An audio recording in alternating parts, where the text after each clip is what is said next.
이 영상은 오디오 위주로 제작되었기 때문에 상황 설명이 미흡한 점 양해 부탁드립니다. 바로 시작하겠습니다.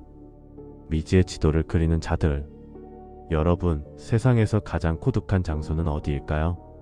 누군가는 끝없는 우주를 말하고 누군가는 망망대해를 말합니다. 하지만 다이버들에게 그곳은 바로 수중 동굴입니다. 머리 위로는 수만 톤의 바위산이 짓누르고 나가는 길은 오직 손가락 굵기만 한 줄 하나에 의지해야 하는 곳. 만약 그곳에서 유일한 생명선인 가이드라인이 끊긴다면 당신은 무엇을 할 수 있을까요? 오늘 우리는 마요르카의 심연, 사피케타 동굴 속에 갇혔던 한 남자의 기록을 추적해보려 합니다. 2017년 4월 15일 토요일, 지질학 교수인 시스코 그라시아에게 이날은 아주 특별한 날이었습니다. 그는 쉬는 날이면 늘 마요르카 섬 지하의 거대한 미로처럼 얽힌 동굴들을 탐험하곤 했죠. 동굴은 지구의 내면을 들여다보는 유일한 창문입니다. 시스코는 늘 그렇게 말했습니다. 특히 이날의 목표는 사피케 동굴의 가장 깊숙한 곳이었습니다.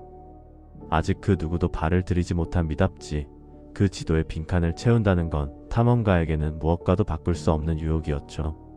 시스코가 파트너 길리엄과 만나 장비를 점검합니다. 두 사람은 서로의 공기 탱크를 두드려주며 웃어 보입니다. 그의 곁에는 든든한 파트너 길리엄이 있었습니다. 두 사람은 눈빛만 봐도 서로의 상태를 알 수 있는 베테랑 중의 베테랑이었죠. 그들은 평소처럼 꼼꼼하게 장비를 점검했습니다. 공기 탱크 2개, 예비용 손전등 3개, 그리고 가이드라인을. 동굴 다이빙에서 안전은 선택이 아닌 생명입니다. 그들은 자신들이 가질 수 있는 모든 여유를 챙겨 어두운 동굴 입구로 향했습니다. 입구의 좁은 바위 틈새를 피집고 들어가자 지상의 햇살이 순식간에 사라지고 완전한 어둠이 찾아옵니다. 수직으로 30m를 내려가자 공기마저 서늘한 수중 동굴의 본 모습이 드러납니다. 이곳은 시간이 멈춘 곳입니다. 수천 년 동안 떨어진 물방울이 만든 종유석들이 마치 거대한 신전의 기둥처럼 기괴하고도 아름답게 솟아있습니다. 시스코의 랜턴이 벽면을 비출 때마다 유리처럼 투명한 물속에서 암석들이 보석처럼 반짝입니다. 시스코는 생각했습니다. 오늘 다이빙은 정말 완벽하군. 물이 너무나 맑아서 마치 중력이 없는 공간을 유영하는 것 같은 착각마저 들 정도였죠. 그들은 입구로부터 무려 900m를 들어왔습니다. 빛 한 점 없는 지하 세계의 끝자락입니다. 시스코는 암석 샘플을 채취하기 시작했고 길리엄은 레이저 측정기로 동굴의 정확한 너비를 쟀습니다. 인류 최초로 이 공간을 기록하는 경이로운 순간이었죠. 두 사람의 호흡은 안정적이었고 다이빙 컴퓨터의 수치도 정상적이었습니다. 공기 총량의 3분의 1을 사용한 시점, 시스코는 완벽한 타이밍의 철수를 결정합니다. 산소통 하나를 3분의 1로 나눠 1은 들어올 때, 1은 나갈 때, 나머지 1은 비상용. 동굴 다이버들의 절대 원칙인 3분의 1 법칙에 따른 계산이었습니다. 하지만 올 때와는 달리 물속에 미세한 부유물들이 떠다니기 시작하며 시야가 탁해집니다. 하지만 돌아가는 길은 순탄치 않았습니다. 수중 동굴 다이빙의 가장 큰 적, 실트가 그들을 덮치기 시작한 겁니다. 동굴 바닥에는 수만 년간 쌓인 고온 진흙이 깔려 있습니다. 다이버가 오리발을 한 번만 잘못 저어도 이 진흙들은 우유를 풀어놓은 것처럼 순식간에 시야를 가려버리죠. 시스코는 신중하게 움직였지만 좁은 통로를 지날 때마다 벽면에 부딪힌 기포가 천장에 먼지를 떨어뜨렸고 바닥의 진흙은 이미 뿌옇게 피어오르고 있었습니다. 이제 앞은 아무것도 보이지 않습니다. 이것이 바로 다이버들이 가장 두려워하는 실트아웃 상황입니다. 이럴 때 유일한 생명줄은 미리 설치해둔 가이드라인 뿐입니다. 시스코는 차분하게 벽을 더듬어 줄을 찾았습니다. 줄만 잡으면 나갈 수 있다. 그것만이 유일한 희망이었습니다. 그런데 그때였습니다.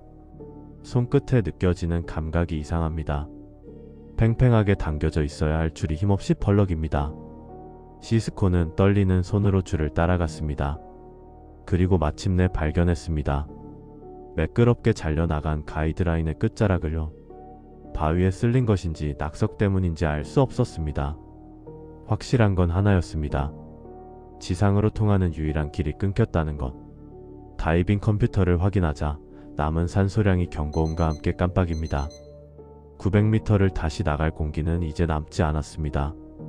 시야는 0, 가이드라인은 절단. 그리고 산소 탱크에서는 마지막 공기가 비명처럼 빠져나가고 있습니다. 베테랑 다이버 시스코조차 온몸에 피가 차갑게 식는 것을 느꼈습니다. 길리엄을 돌아보았지만 뿌연 물속에서 그의 공포 어린 눈동자만이 희미하게 보일 뿐입니다. 지상 900m 아래 그들은 산채로 매장될 위기에 처했습니다. 절망이 두 사람을 집어삼키려던 그 순간 시스코의 머릿속에 아주 희미한 기억 하나가 스쳐 지나갑니다. 그리고 그는 누구도 예상치 못한 위험한 도박을 결심합니다. 그것은 생존을 위한 마지막 시도이자 어쩌면 죽음을 향한 마지막 질주일지도 몰랐습니다. 두 사람은 보이지 않는 어둠 속을 더듬으며 어딘가로 향합니다. 시스코는 과거 다른 다이버에게 들었던 소문을 떠올렸습니다. 이북은 어딘가에 천장의 공기가 고여있는 에어포켓이 있다는 이야기였죠. 하지만 그것은 확인되지 않은 정보였고 만약 그곳이 없다면 그들은 물속에서 질식해 죽을 것입니다. 하지만 선택의 여지가 없었습니다. 시스코는 길리엄의 손을 이끌고 지도에도 없는 어둠 속으로 몸을 던졌습니다. 랜턴이 비치는 곳은 거대한 동굴 내부의 빈 공간입니다. 기적이 일어났습니다. 수면 위로 고개를 내밀자 차갑지만 숨을 쉴 수 있는 공기가 있었습니다. 농구장 3개를 합친 것만큼 넓은 공간. 그곳은 지옥의 문턱에서 만난 유일한 안식처였습니다. 하지만 안도감은 잠시뿐이었습니다. 이곳의 공기는 신선하지 않았습니다. 입구에서 멀리 떨어진 탓에 이산화탄소 농도가 이미 치명적인 수준으로 높았고 먹을 것도 나갈 길도 없었습니다. 시스코가 길리엄의 공기 탱크 수치를 확인하고는 결심한 듯 자신의 탱크를 벗어 길리엄 앞에 뒀습니다. 시스코는 냉정하게 상황을 분석했습니다. 둘이 여기서 기다리면 산소는 금방 바닥날 거야. 이산화탄소 중독으로 둘 다 죽겠지. 시스코는 길리엄의 눈을 똑바로 쳐다보며 말했습니다. 네가 내 탱크를 들고 나가. 넌 나보다 몸집이 작아서 공기를 덜 쓰잖아. 내가 나가서 구조대를 데려와.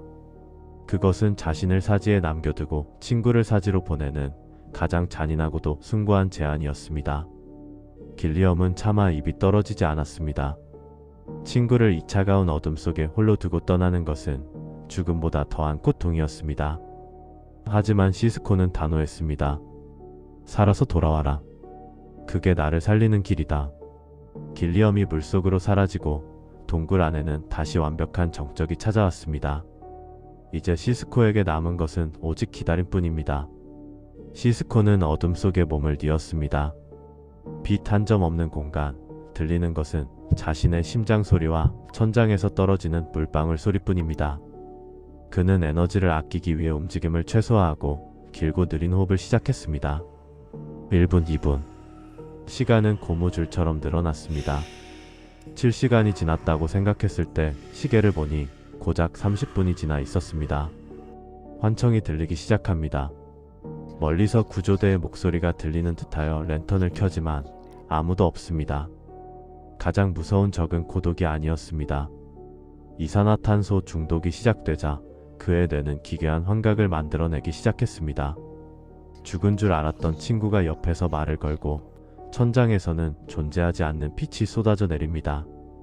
시스코는 자신의 뺨을 때리며 현실을 붙잡으려 애썼습니다. 하지만 길리엄이 과연 살아나갔을지 아니면 도중에 공기가 떨어져 죽었을지 모른다는 공포가 그의 영혼을 갉아먹기 시작했습니다. 길리엄은 돌아오지 않을 거야. 나는 여기서 서서히 질식해 죽겠지. 고통스러운 죽음보다는 차라리 스스로 끝내는 게 낫지 않을까? 부정적인 생각이 뇌를 지배하기 시작했습니다. 시스코의 느리고 무거운 호흡 소리만 울려 퍼집니다. 길리엄이 떠난 지 얼마나 지났을까요? 시스코에게 시간은 이제 물리적인 숫자가 아니었습니다. 그것은 늘어질 대로 늘어진 고무줄 같았고 때로는 멈춰버린 시계 바늘 같았죠. 그는 마지막 남은 손전등의 배터리를 아껴야 했습니다. 전원을 끄는 순간 그는 세상에서 가장 완벽한 어둠 속에 던져졌고 눈을 떴는지 감았는지조차 구분이 안 되는 상태였습니다. 이후 동굴 밖 비가 내리는 가운데 구급차의 경광등이 번쩍입니다. 길리엄이 젖은 담요를 뒤집어 쓴 채 구조대원들에게 지도 위를 손가락으로 가리키며 울먹입니다. 간신히 탈출한 길리엄은 탈진한 몸으로 구조를 요청했습니다. 하지만 상황은 절망적이었습니다. 동굴 내부는 길리엄이 나오면서 일으킨 진흙 실트 때문에 한치 앞도 보이지 않는 초콜릿 우유 상태가 되어 있었습니다. 베테랑 구조대원들조차 고개를 저었습니다. 지금 들어가면 구조대원도 죽습니다. 흙이 가라앉을 때까지 기다려야 합니다. 친구가 안에서 질식해가고 있는데 밖에서는 그저 가라앉는 먼지를 지켜봐야만 하는 잔인한 시간이 흘러갔습니다. 다시 동굴 안. 60시간. 무려 이틀 밤을 꼬박 넘긴 시간입니다. 그는 확신했습니다. 길리엄은 죽었구나. 구조대는 오지 않는구나. 그는 이제 선택해야 했습니다. 이산화탄소에 중독되어 장기가 하나둘 멈추는 고통을 끝까지 견딜 것인가, 아니면 스스로 이 고통을 끝낼 것인가. 그는 떨리는 손으로 칼자루를 꽉 쥐었습니다. 칼날이 그의 가슴을 향하려던 바로 그 순간이었습니다. 저 멀리 깊은 물속에서 아주 희미한, 하지만 환각과는 다른 푸른빛이 보이기 시작합니다. 또 시작이군. 시스코는 비웃으며 눈을 감았습니다. 이번엔 속지 않겠다며 칼을 쥔 손에 힘을 주었죠. 그런데 이번엔 달랐습니다. 목소리가 들렸습니다. 환청처럼 머릿속에서 울리는 게 아니라 동굴 벽을 타고 물리적으로 진동하며 들려오는 소리. 시스코 그라시아. 그것은 그가 평생 잊을 수 없는 가장 친한 친구 베르나트의 목소리였습니다. 차가운 수면을 뚫고 올라온 것은 노란 헬멧에 밝은 랜턴을 딴 베르나트였습니다. 시스코, 살아있었구나. 시스코는 대답 대신 친구를 껴안고 아이처럼 울음을 터뜨렸습니다. 60시간의 정적을 깨고 인간의 온기가 에어포켓을 채웠습니다. 베르나트가 가져온 신선한 공기 탱크의 호흡기를 시스코의 입에 물려줍니다. 시스코가 공기를 깊게 들이마시자 치익하는 소리와 함께 생명의 기운이 그의 폐부 깊숙이 박힙니다. 신선한 산소. 그것은 시스코가 평생 맛본 그 어떤 음식보다 달콤했습니다. 60시간 동안 이산화탄소에 찌들었던 그의 뇌가 깨어나기 시작했습니다. 시야를 어지럽히던 기괴한 환각들이 썰물처럼 빠져나갔고 지독했던 두통도 조금씩 잦아들었습니다. 베르나트가 시스코의 상태를 살핍니다. 시스코의 체온은 이미 32도까지 떨어져 있었고 근육은 오랫동안 웅크려 있던 탓에 딱딱하게 굳어 있었습니다. 베르나트는 서둘러야 했습니다. 구조대가 깔아놓은 새로운 가이드라인이 있었지만 시스코의 신체 상태가 다시 그 먼 거리를 헤엄쳐 나갈 수 있을지 장담할 수 없었죠. 시스코 할 수 있겠어? 베르나트의 물음에 시스코는 떨리는 목소리로 첫마디를 뗐습니다. 길리엄은 살았나? 베르나트는 환하게 웃으며 대답했습니다. 그 친구 지금 밖에서 너 기다리느라 한숨도 못 잤어. 그 말 한마디에 시스코의 눈에서 다시 눈물이 터져 나왔습니다. 이제 두 다이버가 나란히 물속으로 잠수합니다. 예전과는 달리 촘촘하게 연결된 새로운 가이드라인을 손으로 꽉 쥐고 천천히 물살을 가릅니다. 복귀하는 길은 멀고도 험난했습니다. 시스코의 몸은 한계를 넘어서 있었습니다.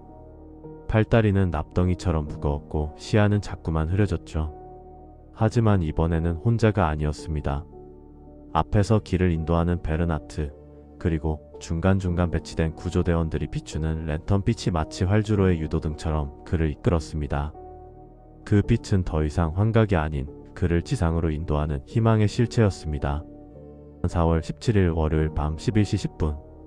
평소라면 고요했을 4피케 동굴 입구 주변이 수많은 인파와 취재진, 구급차의 불빛으로 가득합니다. 마침내 차가운 수면 위로 검은 수트의 다이버들이 모습을 드러냈습니다. 나온다. 시스코다. 누군가의 외침과 함께 천둥 같은 환호성이 터져 나왔습니다. 시스코가 물 밖으로 고개를 내밀었을 때 그를 가장 먼저 맞이한 것은 차가운 밤 공기와 눈물이 범벅된 길리엄의 얼굴이었습니다.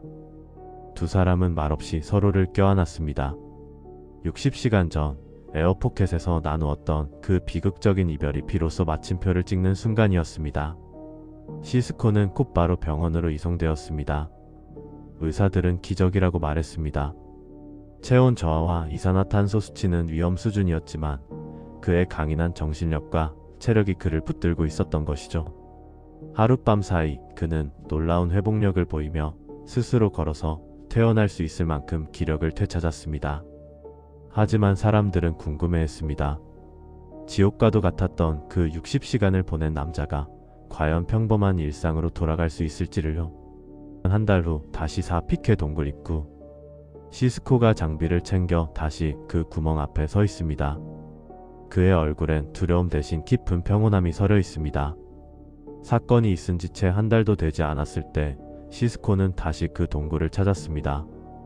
트라우마에 시달릴 법도 했지만 그는 피하는 대신 마주하기를 선택했습니다. 그곳에서 보낸 60시간 동안 저는 인생에서 무엇이 정말 소중한지 배웠습니다. 그는 이제 더 이상 지도의 빈칸을 채우기 위해서만 다이빙을 하지 않습니다. 자신을 살려준 친구들의 믿음, 그리고 다시 얻은 삶의 소중함을 확인하기 위해 물속으로 들어갑니다. 그는 말합니다. 어둠은 무서운 것이 아니라고. 진짜 무서운 것은 어둠 속에서 스스로 희망을 끄는 마음이라고 말이죠. 그의 이야기는 우리에게 묻습니다. 어쩌면 우리를 살리는 건 단단한 생명선이 아니라 보이지 않는 곳에서 끝내줄을 놓지 않았던 누군가의 간절한 마음일지도 모릅니다.